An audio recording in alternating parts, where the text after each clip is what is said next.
Gives it to Jenkins for the championship. Fires to the end zone. Touchdown! Alabama wins! Let's rewind a second. Imagine finding out that a private equity firm on Wall Street, one that also has a stake in a Formula One team, quietly bought a piece of your favorite college athletic department.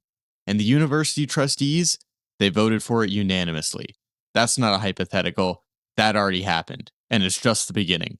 Today, we're breaking down the deal that could change college sports forever. Who made it? Why it happened? What Wall Street gets out of it? And what it could mean for your team down the road.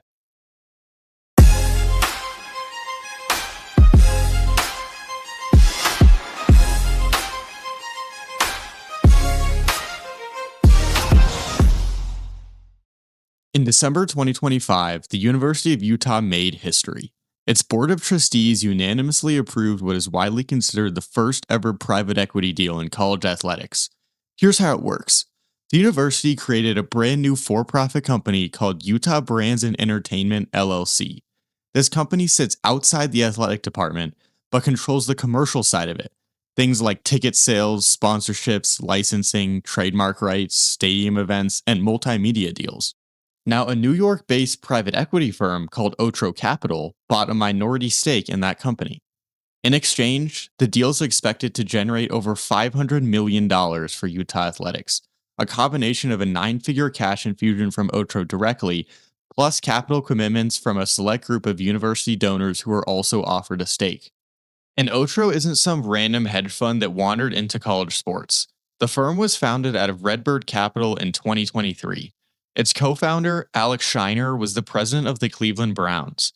They also own a stake in the Alpine F1 team and sports analytics company Two Circles.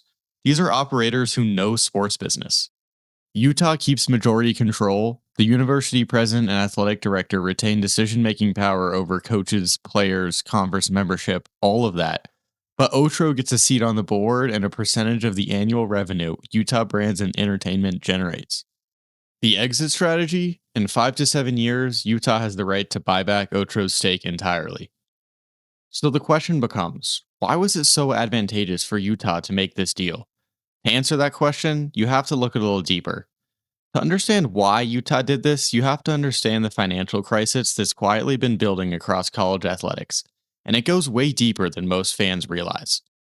Here's the dirty secret. Almost every college athletic department in America is losing money.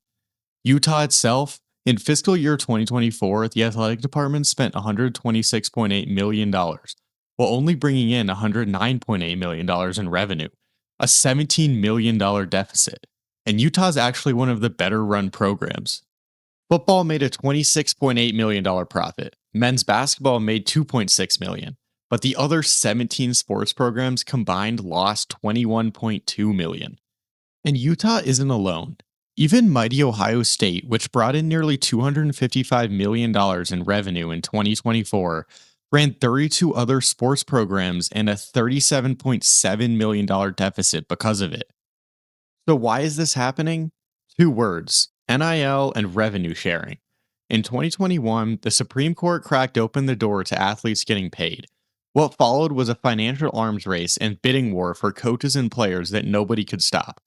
Coaching salaries ballooned, transfer portal free agency exploded, boosters poured money through NIL collectives with almost no rules. Private equity looked at all of that and saw an opportunity. Utah wasn't unprofitable because college sports is a bad business. It was unprofitable because universities are structurally terrible at running a commercial business. They move slowly, lack dedicated sales infrastructure, and have no real incentive to maximize revenue the way a private operator does. Think about what Utah actually controls. Stadium naming rights, corporate sponsorships, merchandise and licensing, premium seating, concessions, multimedia deals, and events on non-game days. A university bureaucracy manages all of that conservatively, leaving an enormous amount of money on the table. Otro Capital, on the other hand, has operated inside other professional sports teams, looking at those same assets and seeing a dramatically undermonetized portfolio. So the bet isn't, we'll make a losing business profitable by just giving them more money.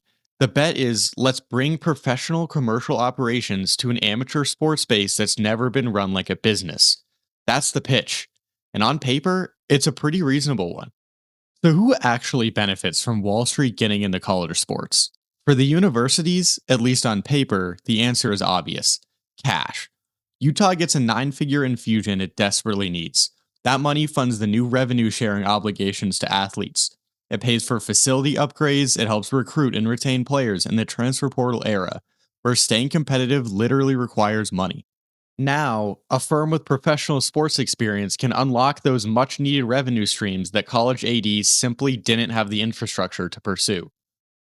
If there's a buyback in 5 to 7 years, Otro either gets a return on its investment through revenue share or the university buys them out, ideally at a much higher valuation than when they came in. For elite athletes, at least indirectly, they also win. More money flowing into athletic departments means more revenue to share for them. Schools that can fund their programs competitively keep their best players instead of losing them to the portal.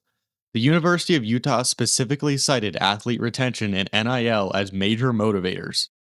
But here's where it gets uncomfortable.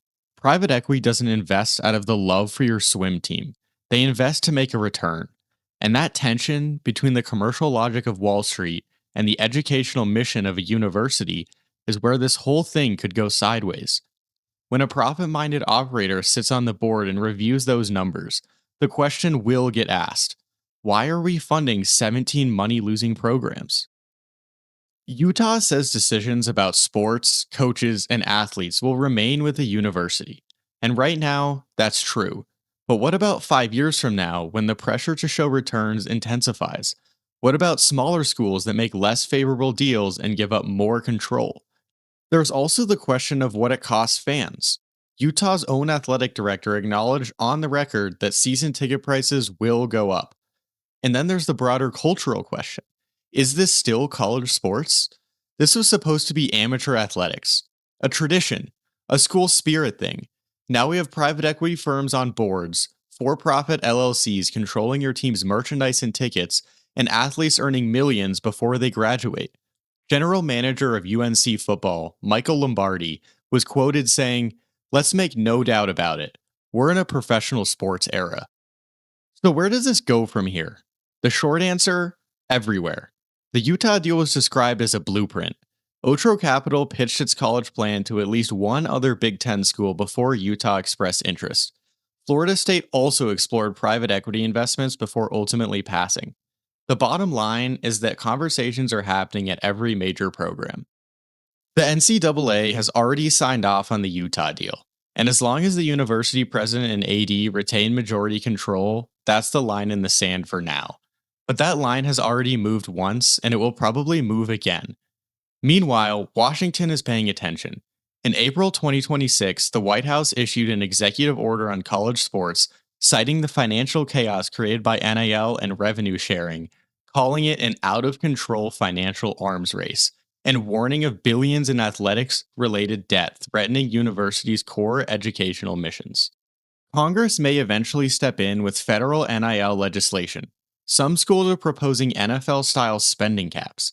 The shape of college athletics in 2030 is genuinely unknown. What is known is this: the era of college sports as a non commercial enterprise is over. The question is no longer whether money runs college sports, it's whose money and on whose terms. Utah just answered that question first. The rest of college athletics is deciding how to respond. If you want to understand where college sports is headed, follow the money. It will probably tell you the truth. If you found this interesting, subscribe and hit the bell for more videos like this. And drop a comment. Do you think private equity in college sports is a lifeline or a sellout?